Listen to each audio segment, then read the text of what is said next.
বাংলাদেশ জামায়াত ইসলামী একটি আদর্শিক দল।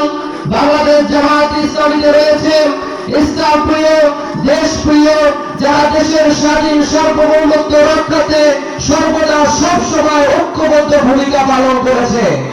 আমরা দেখেছি বিগততে যারা এই আসন সহ বাংলাদেশের নেতৃত্ব দিয়েছে, তারা দুর্নীতি করেছে, তারা ধর্ষণের সেঞ্চুরি করেছে, তারা টেন্ডারবাজি করেছে, তারা সুদের চালু করেছে, ক্যাসিনো চালু করেছে, দুয়ার মতো অপকর্ম বাংলাদেশে প্রত্যেকটা পাড়া মহল্লায় তারা চালু করেছে। উচিত ছিল তারা যুবকদের হাতে মদক না দিয়ে তারা যুবকদের হাতে চাকরি, যুবকদের হাতে কারিগরি শিক্ষা প্রশিক্ষণ দিয়ে তাদেরকে স্বনির্ভর করার কথা ছিল, কিন্তু তারা সেটা করতে পারে নাই। তারা এখন নতুন করে আমাদের কাছে ঘুম পাড়ানির গল্প শোনাচ্ছেন।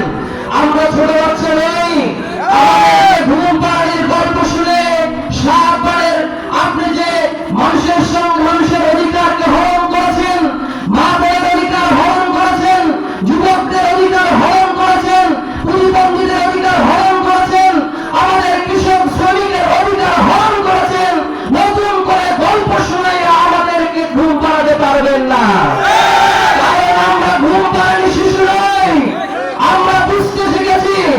আমরা 16টি বছর নির্যাতন নিপীড়ন সহ্য করে এই বাংলাদেশের ভূখণ্ডে দাঁড়িয়ে থেকে হাসিনার মতো ফ্যাসিস্টকে বিতাড়িত করেছি।